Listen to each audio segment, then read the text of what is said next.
Hi, I'm Mary Logsden, and once again I'm here at your library.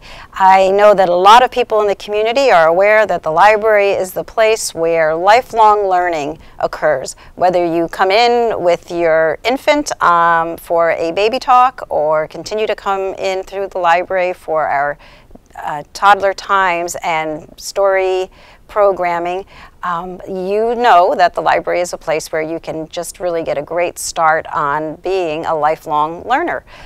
Today I'm going to share with you some other resources in the library to help you continue to learn throughout your life and help you to pick a vocation that's just right for you. But before I do, please stick around because we're going to sit down with a library staff member that you might not already know.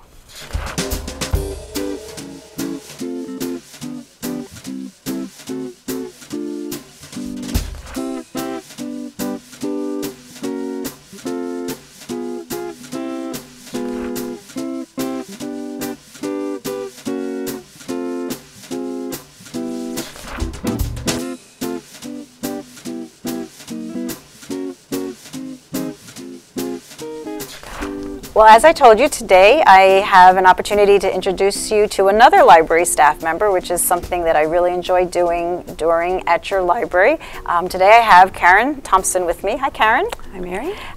During this programming that we put on our Channel 12 City Channel, I like to give people an opportunity to get to know a little bit better some of the staff members who help to make our library work as well as it does.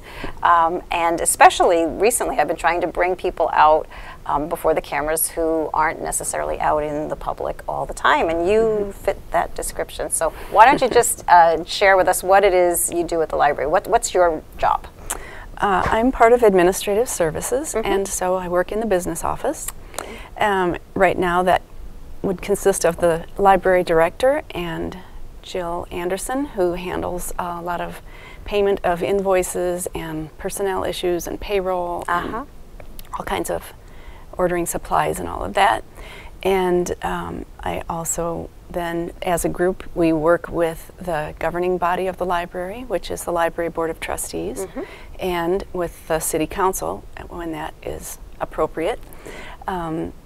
So we do all the business functions. Okay. And currently, all of that activity is happening actually not here in the space where we have our public face, but you're actually a couple of doors down. Yes. In the same suite of offices here at our temporary location. How's that working out? I mean, is everything, do you have everything there that you need in order to run the business functions of the library? Oh yeah, in fact we actually kind of like it because when we're in the permanent facility, administration is off in a corner, and so we don't get to see a lot of the other library staff members, but now everyone's desk is together, so people walk past and we've been able to enjoy that. It is crowded, it is messy, and sometimes people come in and ask if we're selling soccer cleats because we used to be occupied by a sporting goods store, and sometimes people still think it's there. So that's kind of it's been fun.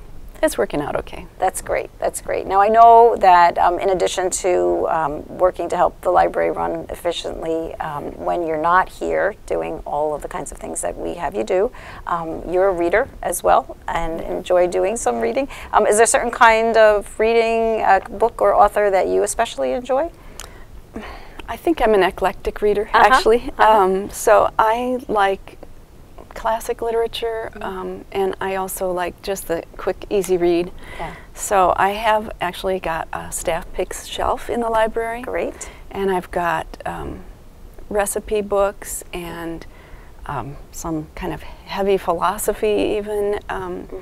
I like, in the summer I like to read Randy Wayne White, who is got this interesting character who on the surface is kind of this nerdy biologist who lives on Sanibel Island, but really he's a special ops kind of guy who's always off fighting crime. And he's got this sidekick who's an old pot-smoking hippie who lives on a sailboat. So the characters are interesting and the location is interesting. So I like that.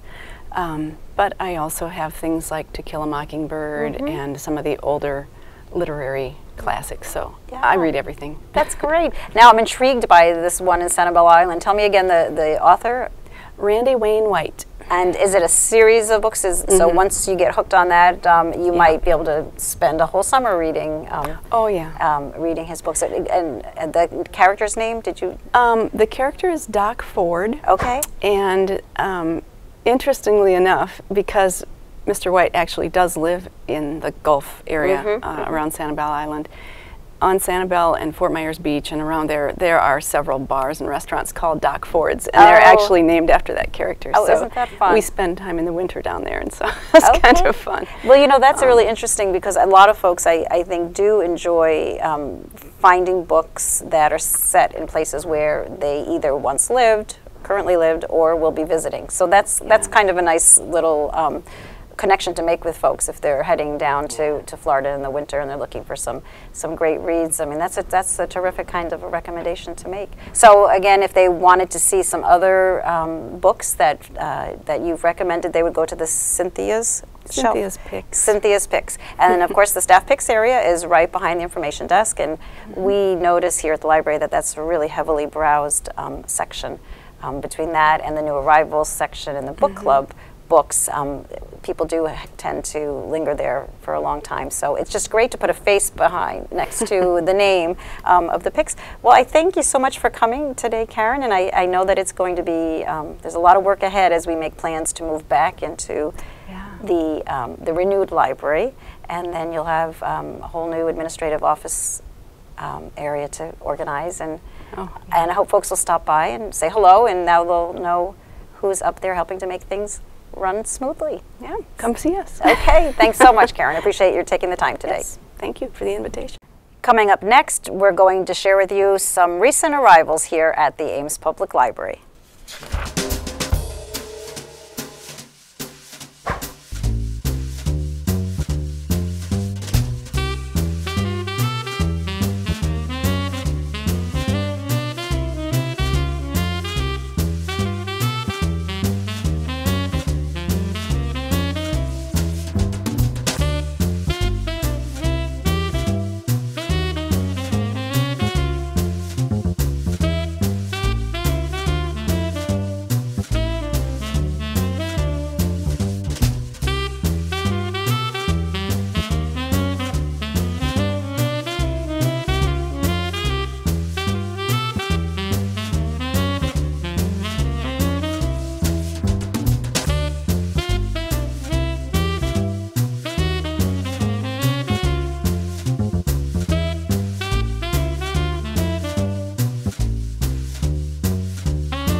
So, as I promised, I was going to share with you today some resources to help you continue to learn throughout your life.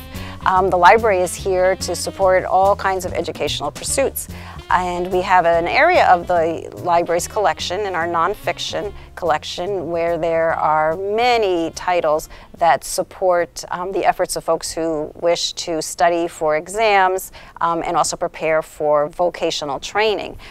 So today I just thought I would highlight a couple of them and encourage you to stop by the library and ask a librarian for some assistance if you're not quite sure where these items exist. For example, if you are someone who has not yet finished high school but needs to prepare to take the GED, we have a series of books for preparation for passing the GED, and so these books are available for checkout.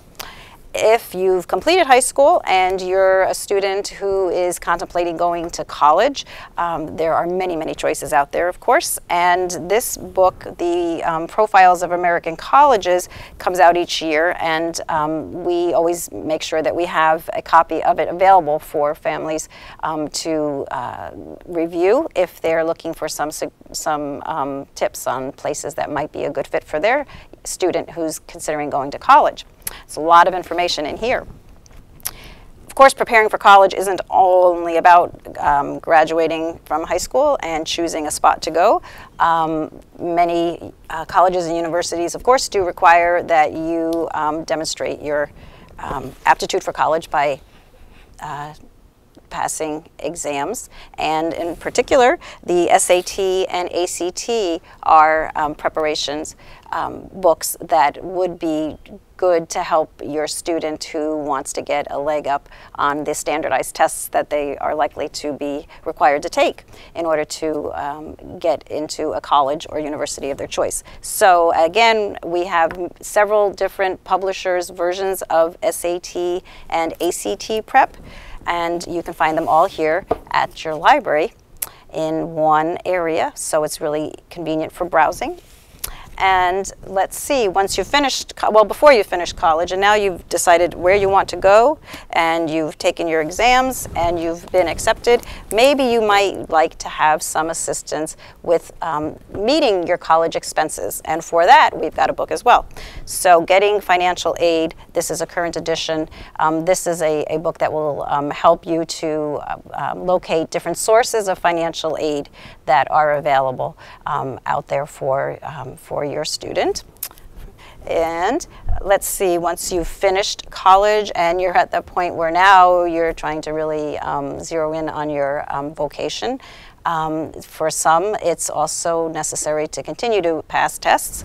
For example, if you're an accountant wishing to be certified as a CPA and you need to take the CPA exam, got a book for that as well. The CPA Exam Review is available here at the library. This is just a small sample of what we've got, but I just wanted to give you an idea of the range. If your vocational path is taking you into civil service, there's the Civil Service Clerical Exam Guide here at the library as well.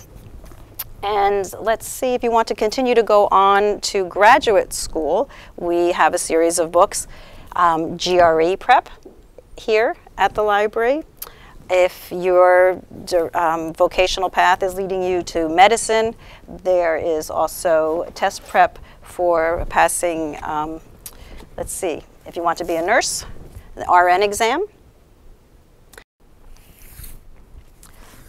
If business is the direction that you're heading, you'll probably want to master the GMAT. And we have that book as well to help prepare you for admissions into MBA programs across the country. If you still really aren't sure what it is you want to be doing vocationally and are looking for a career change, there is the perennially popular What Color Is Your Parachute? 2014 edition now available. This book has been out for many years and folks have used it as a way of helping to discern the right vocation for them. This might be a tool that is useful to you. I hope that you might find any of these useful to you at whatever stage of lifelong learning you're in.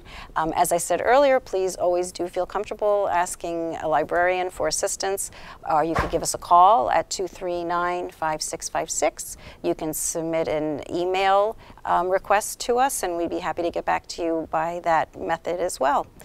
So thank you so much for being here today. To find out about all of the wonderful resources we have, check out the library's website, where you can always get into the library's catalog. You can request items from home, put them on hold so that we can set them aside for you. And do always check page 1 if you want to know what else is happening here at the library to help you grow and learn, no matter what age or interest you might have. Thanks so much. This is Mary Logston at your library.